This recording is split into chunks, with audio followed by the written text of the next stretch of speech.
두리 앞에 야구쇼의 47년 두 베테랑 기자의 묵직하고 이래 야구 어디서도 볼 수 없는 고급스러운 분석과 전망 그리고 이제는 글로벌로 향해 나아가면서 정통 야구 분석을 추구하는 유튜브 최강 불펜의 이용균입니다. 안성호 기자 나오셨고요. 네, 안녕하십니까. 1년 내내 고정 라인업 최강 불펜의 안성호입니다. 제가 한 번 빠진 적이 있는데 시간 때. 그 정도면 고정이에요. 한 경기 빠진 거는. 네. 자, 의외의 결과가 나왔어요. 프리미어 12 저희는 좀 일찍 짐을 싸서 돌아오긴 했지만 결승에서 대만이 일본을 4대 0으로 꺾고 우승을 차지했습니다. 일본이 27연승도 끝났고 안방에서 대만에게 4대 0으로 패하는 장면. 홈런 2방 맞았어요. 이거 어떻게 보세요? 대만이 정말 확 달라졌다는 느낌이 드는데. 네, 그렇습니다. 근데 다시 생각이 드는 게 네. 사실은 이번 대회 한국 대표팀이 세대 교체를 화두로 걸고 나갔잖아요. 약간 미리부터 약간 뭐랄까 네. 이렇게 엄살 부리는 듯한 느낌도 네, 있었어요. 그랬는데 뭐 저희 최강야구 김성근 감독님이 네네. 뭐 스포츠 경향에 어제죠 이 칼럼도 네네. 이제 쓰셨는데 그 대표팀으로서 그 국제대회 나갈 때는 어떤 화두를 걸더라도 역시 결과에 대해서 무관할 수는 없다. 이번에 일본도 대만한테 결승에서 패하면서 아마 난리가 난 모양이에요. 그러겠죠. 네, 선수들이 은메달은 그 목에 걸지도 않고 아마 시상대에 올랐다고 하던데요.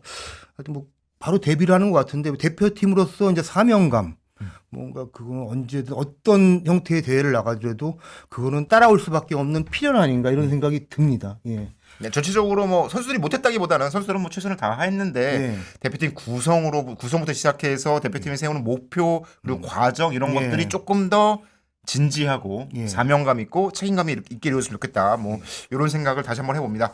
앞으로 영영 계속 대만한테 못 이기는 거 아니겠죠?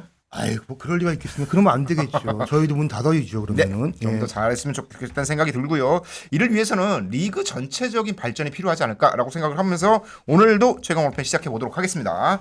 자, 최근 외인 선수 계약에 있어서 몇몇 구단이 굉장히 빠르게 움직이고 있어요. 보류 선수 명단이 발표되기 전부터 미국에서 논텐더 명단 발표되기 전부터 착착착 계약이 나오고 있는 아주 이례적인 상황인데 그만큼 급했고 그만큼 빨리 움직일 필요가 있었다는 뜻이기도 해 보입니다. 거기에 더해서 메이저리그가 한국 시장을 바라보는 시선도 좀 바뀌었다라고 생각이 들면서 최강 볼펜이 외국인 영입 관련해서 깊이 있는 분석 전해드리고 할 텐데 사실 100만 달러 상한선 생겼을 때 이거 갖고 어떻게 좋은 선수 뽑냐 이런 얘기도 많았잖아요. 기억이 나는 게 몇 해 전만 해도 각 구단들이 일본하고 도저히 경쟁이 안 된다. 좋은 선수를 데려올 수가 없다. 계속 놓친다 하고 뭐 여러 구단 단장들이 아우성이었어요. 그렇죠. 예, 그런데 올 시즌 끝나고 나서 겨울 흐름을 보면은 조금 반대. 좀 다르다. 결과가 이런 나온 선수도 것 같아요. 오네 뭐 이런 맞습니다. 느낌. 예, 그러니까 100만 달러 기준 그리고 우리 KBO 리그의 눈높이로는 뭐 소위 대형 외국인 선수 네, 네. 특급이라고 할 수 있는 선수들이 지금 연이어 오고 있어요. 보면 SSG 미치 화이트.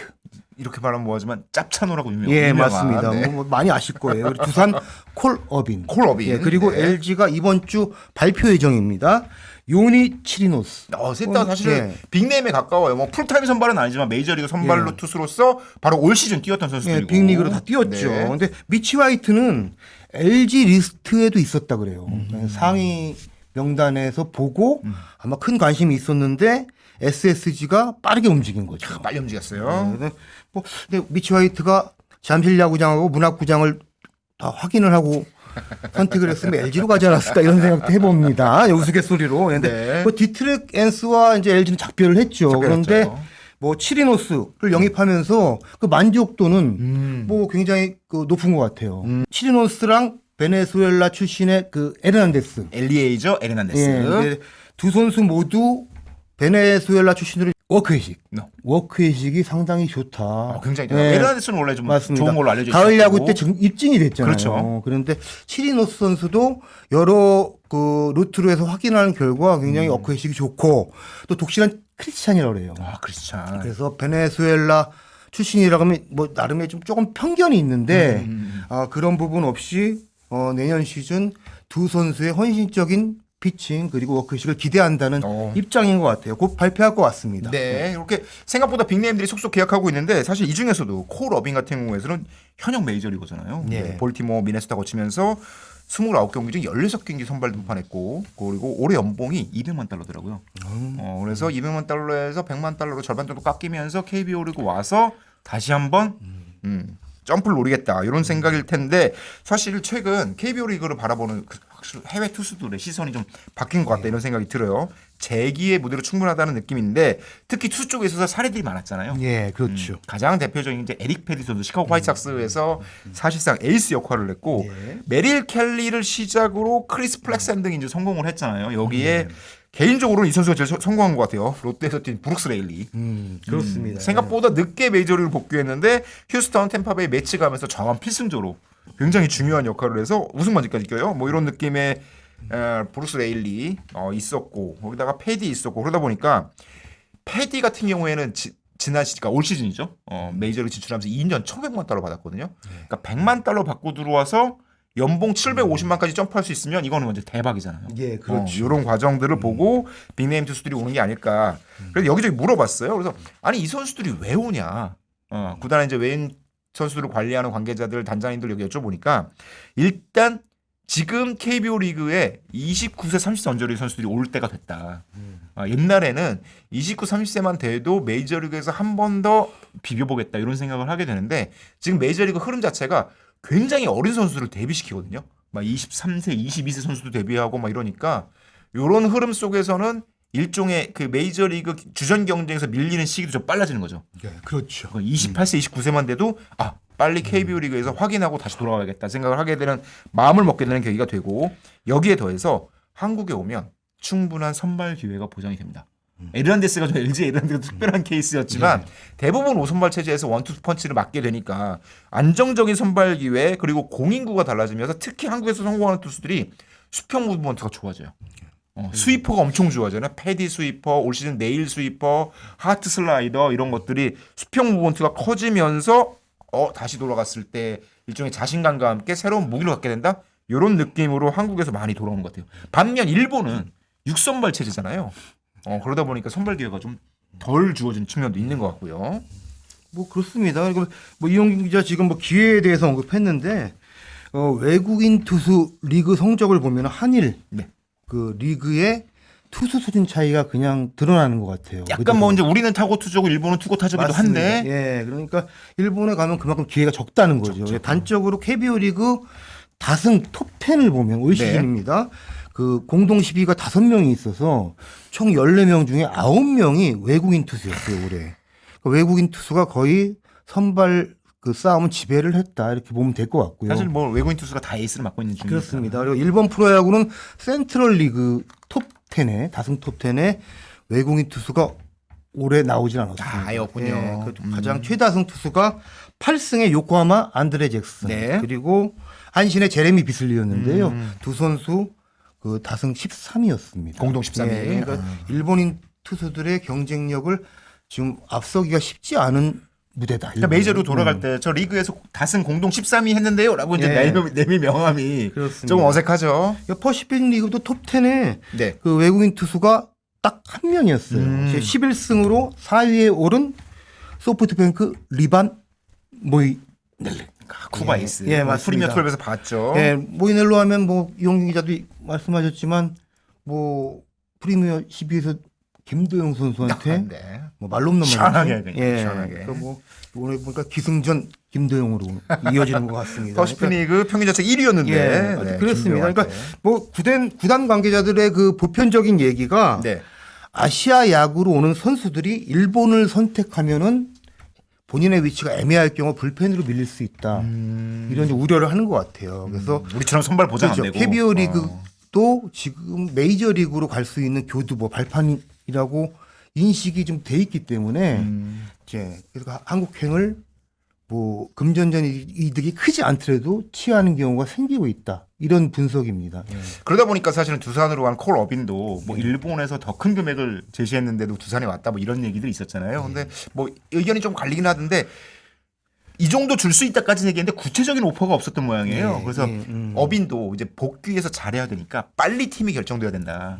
그래서 맨 먼저 제시한 두산과 계약하고 준비해서 내년에 잘해서 메이저리그 간다. 이런 포부를 가지고 움직이는 것 같더라고요. 그렇습니다. 자, 이렇게 해서 뭐 재계약 소식도 좀 들리고 예. 하나는 와이스가 재계약했죠. 예. 이렇게 외국인 재계약 소식 들리는 가운데 다른 구단들도 이제 새 외인 뽑기, 재계약 여부 다루기 이런 게 이제 속속 진행 중인 것 같아요. 네, 맞습니다. 뭐 아직 뭐 그 새 그 자원을 찾는 구단들이 있죠. 있죠. 와이스와 재계약한 하나는 외인 타자 그리고 외인 투수 한 명을 더 추가로 뽑아야죠. 와이스만 말고 나머지 두 분 이제 골라야 돼요. KT도 쿠에바스와 함께할 외국인 투수를 지금 물색 중이고 벤자민은 빼고 이제. 그렇습니다. KT는 말씀하신 대로 벤자민하고 재계약 포기했는데 네.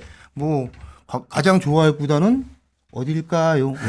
LG겠죠, LG. 벤자민은 LG를 굉장히 괴롭혔는데요. 힘들었어요. 옛날에 리포트가 삼성 괴롭히듯이. 내년 시즌 뭐 그런 변수도 있습니다. 그래서 뭐 기아도 변동 여지가 있고요. 그렇죠. 내일 네. 잡고 싶지만 내일 네. 이제 메이저리그 갈 수도 있으니까. 아직 영입전에 있는 팀들은 이번 주가 한 타임이 될 것 같아요. 메이저리그가 논텐더 명단이 구체적으로 나오는 시기가 그렇죠. 네, 이제 다가왔고요. 그 단계로 발표하고 있고요. 일본 프로야구도 이번 주에 그 보류 선수 명단에서 제외된 그 외인 이름들이 나올 겁니다. 네. 그러니까 조금 계약이 구체화되는 그런 단계 그리고 뭐 실질적으로 움직일 수 있는 그런 시간이 왔다 이렇게 보면 될 것 같습니다. 필요한 선수가 있으면 얼른 잡아와야 예. 되니까 우리가 돈이 없으니까 스피드라도 빨라야 되잖아요. 예, 맞습니다. 그렇게 움직여야 됩니다. 사실 지난해 묘하게 바뀐 흐름 중에 하나가 옛날에 안성호 기자가 기사로 쓰시기도 했는데 외인 타자들이 생각보다 성공을 많이 했어요. 네, 맞습니다. 재작년에 네. 비해서. 그래서 ABS 도입으로 좀 좋은 적응 이슈에서 잘 이루어진 게 아닐까. 예. 심판들은 아무래도 사람 심판에 적응하는 게보다는 기계 심판에 적응하는 것들이 이제 그 외국인 타자들이 좀 성공하는 것 같다. 그러다 보니까 외인 타자를 잘 뽑을 수 있을 것 같다는 기대감이 좀 커지고 있어요. 그 중에 예. 하나가 팬들의 가장 큰 기대를 모으고 있는 한화 페라자가 끝까지 잘했으면 예. 얼마나 좋았을까 싶기는 한데. 네, 페라자 선수 진짜 시즌 초반에 대단했잖아요. 무시무시했습니다. 네. 네. 그랬는데 갈수록 너무 좀 뒷걸음질 쳤죠. 예. 그런데 하나가 어떤 외국인 타자를 뽑을지 저도 가장 궁금한 대목입니다. 그러니까 FA 심우준 선수 영입하면서 보상 선수로 장진혁 선수를 맞아요. 내줬잖아요. 네. 근데 장진혁 선수가 올해 그 하나 중견수로 72경기가 출전했어요. 절반 나왔네요. 예, 그러니까 포지션 플레이어는 최다였죠. 예, 그런데 그러면 그 이 자리를 어떻게 메울까? 그런데 각 구단들이 네. 지금 공통적으로 그 외국인 선수 영입전에서 난이도가 가장 높은 포지션이 중견수로 공격력을 갖춘 자원. 중견수 수비가 되면서 예. 방망이도 잘 치는. 근데 하나가 찾는 선수는 그런 선수잖아요, 지금. 예, 그러니까 어떨지 잘 모르겠습니다. 하나는 좀 어떻게 보면은 그 정도의 기량을 갖고 있는 선수면은 메이저 리그에서도 어떤 팀에 가도 외야수로 네 번째, 다섯 번째 옵션이 될 수 있다. 잘 안 놔준다. 이런 평가거든요. 네. 그런데 이 타이밍에 2022년 하나에서 뛰었던 중견수 네. 그리고 미국으로 돌아갔죠. 방출돼서 눈물을 흘리고 갔지만 미국에서 대박이 났습니다. 예, 근데 시카고 컵스에서 지금 논텐더 명단에 올랐죠. 방출됐죠. 예, 그래서 뭐 사실 올 수도 있는 상황 아닌가 싶은데 하나가 실질적으로 그렇게 움직일 것 같지는 않고요. 이용균 기자가 좀 디테일하게 취재한 것 같습니다. 좀 들려주시죠. 사실 마이크 터크먼이 2022년에 굉장히 좋은 활약을 펼쳐줬잖아요. 예, 예. 안정적인 어떤 에버리지랑 이런 거 갖고 있었는데 장타력이 조금 모자란다는 것 때문에 재계약 안 하고 갔었는데 컵스에서 굉장히 좋은 활약을 펼쳐줬어요. 터크먼 연봉이 195만 달러. 예. 그러니까 콜 어빈 등이 지금 200만 달러 언저리 받던 투수들이 한국에 100만 달러 받고 오는 거거든요. 그러니까 사실은 금액만으로 치면 터크먼이 한 번 더 오고 싶어 할 수도 있고 올 수도 있을 것 같긴 한데 한화가 터크먼보다는 다른 선수들을 좀 우위에 두고 있다라고 얘기를 하더라고요. 지금 터크먼이 굉장히 좋은 활약을 펼쳐줬고 여러 가지 스탯이 좋지만 나이 이슈가 좀 있다. 예. 터크먼이 1990년생이고 내년 시즌 우리나라 36이에요. 예. 이러면 나이가 좀 많다. 그렇다 보면 어쩌면 스피드라든가 이런 쪽에 좀 떨어져 보이고 메이저리그에서도 볼넷은 거의 상위 3% 안에 드는 굉장히 좋은 성공을 가지고 있지만 장타력은 메이저리그 중간 이하였다는 걸 고려하면 일단 터크먼을 뭐 후보 중에 어딘가에는 하나 두고 있겠지만 우선순위는 아닌 것 같고 현재 하나가 추구하고 있는 외인 야수는 말씀하신 대로 센터 수비가 가능하고 중심 타선에 설 수 있는 이런 선수를 가능하고 있고요. 일단 상위 1, 2픽을 접근하고 있다고 합니다. 접근을 하고 있다. 접촉하고 있고 예. 계속 얘기를 하고 있는데 한 명은 마음을 정하지 못하고 있고 에이전트도 야 이제 메이저리그 안 되니까 이쪽으로 가자라고 하는 분위기인데 선수는 그래도 메이저리그 한 번 더 해볼 수 있지 않을까라는 태도를 하나 가지고 있고 또 한 명은 일본에서 돈을 조금 더 주지 않을까라는 기다림을 하고 있다고 이렇게 적극적으로 지금 하나가 움직였다는 소식까지 전해드리도록 하겠습니다. 그러니까 하나가 공수를 갖춘 중견수를 영입할 가능성이 있습니다. 네네. 네, 이런 얘기입니다. 그리고 일단 협상이 잘 된다면은 조만간 소식이 나오겠군요. 네. 그런 차원에서 네. 굉장히 궁금해지는 흐름 중에 하나가 네. 아까 ABS가 외국인 타자들의 적응에 좀 도움이 된 것 같다라는 말씀드렸잖아요. 그러다 네. 보니까 키움이 지금 묘한 선택을 하는 것 같아요. 예, 헤이수스를 빼고 예. 투수 한 명에 타자 두 명을 할 예. 수도 있다. 이런 선택을 하고 있어요. 헤이수스를 보류권에서 풀었어요. 그러니까 다른 네. 선수가 다른 구단에서 영입할 수 있는 상황이잖아요. 그렇죠.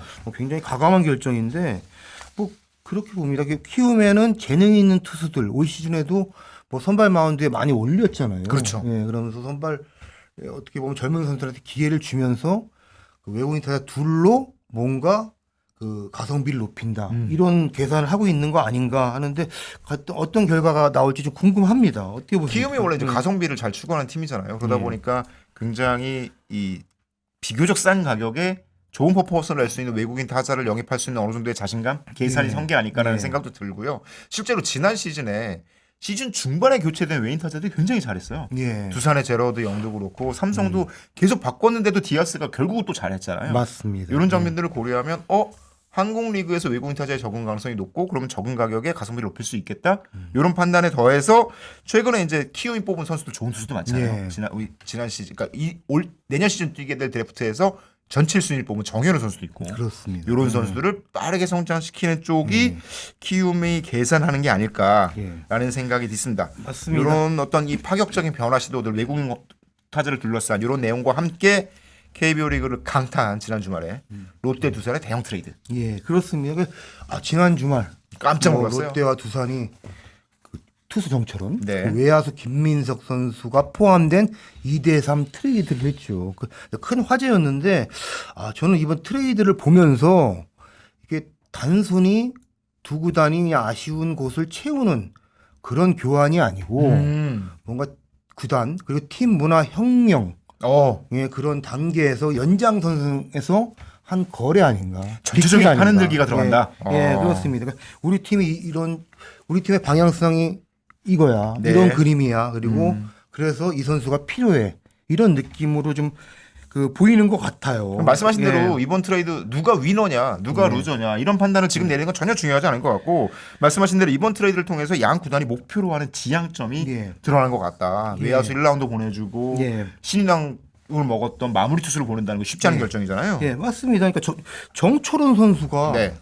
2018년 입단한 군필 선수. 네. 예, 군필 마무리가 가능한 불펜 투수죠. 그렇죠. 예, 그러니까 2022년에 그 전천후로 4승 3세이브 23홀드에 네. 평균 자책 3.10 신인왕이었습니다. 말씀하신 대로 누가 봐도 리그를 끌어갈 차세대 마무리였는데 대표팀 유니폼도 입었잖아요. 그렇죠. 예, 그랬는데 이듬해 살짝 내려앉더니 올해 평균 자책이 6.40으로 추락을 했습니다.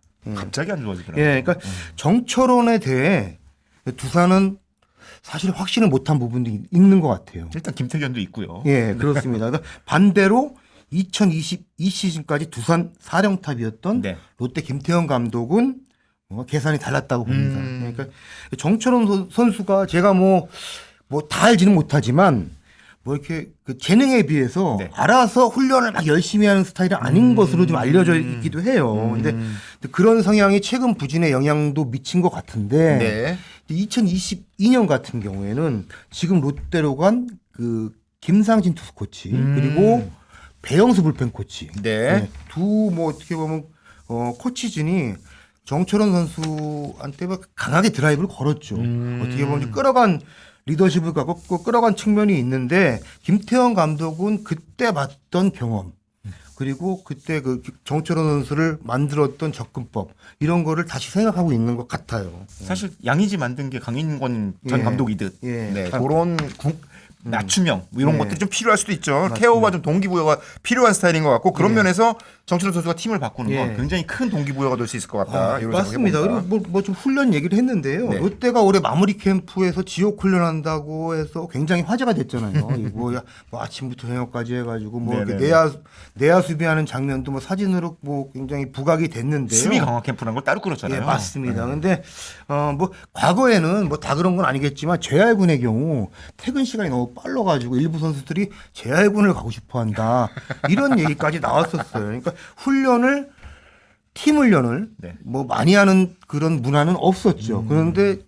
올해를 기점으로 김태형 감독이 코치진한테 마음껏 훈련을 시켜라. 굉장히 훈련량을 늘려라고 어떻게 보면 방향점을 제시했고 그런 흐름 속에 정철원 선수가 왔다. 그것도 좀 주목해볼 부분 같습니다. 뭐 개인적으로 훈련량이 필요하다는 거는 공감하지만 이게 얼마나 자발적인 마음에서 우러나서 필요를 느끼는 훈련이냐는 건 좀 차이가 좀 있을 것 같고 그런 부분들을 롯데가 잘 만들어가는 과정이 있다고 생각이 듭니다. 게다가 롯데는 이번 트레이드, 그러니까 시즌 중 트레이드 손호영 성공 사례가 있었잖아요. 그러니까 요 팀에서 재능은 있는데 조금 이제 출전 경험 이런 것들이 아쉬운 선수들을 데려와 성공시킨 경험이 있으니까 그렇게 해서 정철원 선수가 팀의 핵심 불펜 투수를 성장해 준다면 내년 시즌 굉장히 좋은 힘이 될 것 같고 그래도 1라운드 야수를 보내는 거 김민석을 보내는 거 굉장히 어려운 선택이었을 것 같은데 그만큼 지금 투수가 필요하다라는 거겠죠? 김태형 감독의 내년 시즌 롯데 밑그림이 그대로 담겨 있는 트레이드다 보면 될 것 같습니다. 롯데가 초여름에 올 시즌입니다. 네. 상승세 타면서 5강 가능성이 굉장히 커 보였어요. 맞아요. 그런데 이후에 불펜 진이 약세를 보이면서 내려앉죠. 근데 그 즈음에 제가 김태형 감독하고 좀 얘기를 나눈 적이 있는데요. 야수진은 뭐 생각한 것만큼의 좀 근접하는 뭔가 그 빌딩이 되고 있는데 투수진이 확실히 모자라다 이런 그 시각이 있었습니다. 네. 그러니까 내년 시즌 롯데 승부수 김태형 감독의 뭔가 묘수 그리고 뭐 싸울 경쟁력은 불펜에서 찾는 것 같다 이런 느낌입니다. 그러니까 FA 김원중 선수, 구승민 선수 맞아요. 재계약했죠. 그리고 최준영 선수가 지금 다시 살아날 준비를 하고 있죠. 이제 수술 마치고 이제 내년 시즌 바로 여기 던질 수 있도록 정철원 세팅하고. 선수까지 하면은 승리조가 굉장히 뭔가 두터워질 것이다. 그리고 뭐 지금 최종 발표는 안 했지만 뭐 김진욱 선수 이제 군입대 이슈가 있는데 아마 내년 시즌을 한번 더 뛸 수도 있는 그런 분위기라고도 들려요. 네네네. 이 부분은 아직 최종 결정이 안 된 상황이라서 예. 공식 발표는 이루어지지 않고 있는데 상무 입대가 뭐 조금 늦춰질 수도 있다. 여러 가지 상황, 여러 가지 선택지들이 남아 있다. 정도의 여지가 좀 있는 것 같더라고요. 그렇습니다. 그런 차원에서 김태형 감독이 원래 두산 있을 때도 예. 그 성적 내던 시즌들 보면 예. 굉장히 불펜을 잘 쥐어짰잖아요. 맞습니다. 적절한 강도로 예. 필요에 따라서 잘 쥐어짜서 이길 수 있는 경기를 확실히 잡아나가는 스타일의 시즌 운영을 했으니까 그런 거를 만들어내기 위해서는 아무래도 이제 숫자가 좀 불펜 숫자가 필요할 것 같고 자 그러면 이제 두산으로 옮겨간 선수 얘기해 볼 텐데 이제 사직 제니에서 잠실 제니가 될 김민석 두산 김민석은 어떻게 될까요 이제? 두산은 내년을 야수진 판가리 시즌으로 보고 있는 것 같아요. 그래야 되는데 성패가 달려 있다 그 대목에 FA 허경민 선수가 KT로 이적했죠. 그리고 그 유격수 터줏대감이던 김재호 선수 은퇴했죠. 그러니까 2015년에 그 두산이 우승을 하면서 그때 만들어진 야수진이 거의 리그를 대표했었는데 그때 자원이 하나 둘씩 나가면서 지금은 포수 양의지 그리고 김재환 선수, 김재환. 그리고 정수빈 선수, 센터, 이렇게만 남아 있습니다. 두산이 그때 뭐 하수분 야구 뭐 해가지고 야수진이 막 힘없이 나왔던 거는 팀 내 문화하고도 연관성이 많았어요. 야수진이 잘 나오는 문화였잖아요. 그리고 그 남아서 선수들끼리 경쟁하듯 그 야간 훈련하는 뭔가 그 풍토도 조성이 돼 있었고요. 그때 보면은 지금 키움가에 있는 최주환 선수 그리고 삼성에 있는 유지혁 선수 등이 정말 열심히 했는데 백업을 벗어나기 힘들 만큼 수비를 못해요. 두꺼웠거든요. 수비 조금 못한다고 그냥 안 쓰고. 아니 뭐 굳이 그런 얘기까지 합니까 지금? 흐름 타는데 아유 나 정말 하여튼 하여튼 그렇습니다. 그래서 하여튼 그만큼 그랬는데 그런 문화를 되찾으려면 하나 둘 갖고 않고 전체적으로 뭐 새로운 바람이 필요하다고 좀 판단을 한 것 같아요. 롯데는 쓸만한 불펜 투수를 모으고 예. 두산은 전체적으로 야수들을 다 모으는. 예, 다시 야수의 초점 그리고 야수가 필요하다 이런 시각인 것 같습니다. 예. 지금 이제 두산 입장에서도 야수는 한 번 키워놓으면 10년 간다. 예. 이런 어떤 과거의 경험들이 있잖아요. 예, 이걸 그렇습니다. 바탕으로 좀 움직이는 것 같아요. 예, 그리고 여기에 또 두산이 올해 팀도루 1위입니다. 네. 뭐 그런데 정수빈 선수와 조수행 선수가 다 했죠. 거의 60%를 했어요. 그러니까 뭐 중심 라인업이 뭐 김재한 선수, 양희준 선수, 그리고 양석환 선수 대체로 무거워요. 그리고 지난 뭐 포스트 시즌에 두산이 가장 아팠던 대목이 와카전에서 홈을 들어오다가 좀 잡히잖아요. 어떤 선수가 잡혔죠? 양석환. 양석환. 예. 네. 무거워 보이려고. 예. 얘기를 안 하려 그러네. 나보러 얘기하라고. 3루 돌 때 예. 이게 예. 이렇게 돌아서 이렇게 짧게 끊고 들어와야 되는데 예. 이렇게 도는 아니, 바람에 녹화 안 할 때는 맨날 얘기하면서 양석환 선수랑 좀 가까워요? 예, 하여튼 좋은 그렇습니다. 선수죠. 좋은 전반적으로 문화가 그렇다. 그래서 방향성의 변화를 찾는 것 같고 김민석 선수가 2023년에는 도루를 16개나 했어요. 네. 예. 뭐 발빠른 그런 선수죠. 예, 그런 뭐 파워도 필요하지만 뭔가 아기자기하고 그런 그 어떻게 보면 팀 내 칼라가 이제 필요하다 이렇게 아마 판단하고 있는 것 같습니다. 네. 최근에 보면 그 보호 선수로도 1라운드 지명 투수들이 막 옮기기도 하고 군대 가기로 한. 게다가 김민석도 1라운드인데 이제 트레이드를 하게 되잖아요. 네. 이렇게 1라운드 이동에 대한 부담감이 없냐라고 여러 구단에 물어봤어요. 이제 단장들 있고 고위 관계자한테 물어보면 1라운드를 내보내는 건 굉장히 어려운 판단 아니냐. 이게 최고라고 생각하고 뽑은 선수인데 그렇게 얘기를 해보니까 이 3년 안에 주전이 되지 않으면 전체적으로 뽑은 사람도 키우는 사람도 다 부담을 느낄 수밖에 없는 구조다. 차라리 다른 기회를 주는 게 맞다. 이런 의견도 기대치가 있더라고요. 높으니까. 예. 네, 그러니까 네, 네. 뭐 이용균 기자도 1라운드 출신 기자 아닌가요? 아 그렇죠. 저는 1라운드 수석 출신 네. 기자죠. 저는 이렇게 입사 당시. 예, 신고 선수로 입단해서 이렇게 험한 길을 걸어와서 농담이에요, 지금 농담. 들었습니다. 예, 이용균 기자 이런 사람입니다. 정리하시죠. 자, 저희도 언제든지 트레이드가 될 수 있나요? 예. 그러면 나 예. 트레이드 되는 건가? 예, 그래서 1라운드 기자 이용균과 함께하는 최강불펜 뭐 오늘 순서 마감하시죠. 다음 시간에는 굉장히 의미 있는 시간 저희가 준비했죠. 예. 야구에 대해 정말 깊이 있게 들여다볼 수 있는 시간을 다음 시간에 마련해 뒀으니까 궁금하신 분은 다음 화도 꼭 예. 시청해 주시면 고맙겠습니다. 예, 깊은 얘기 준비하고 있습니다. 네. 감사합니다.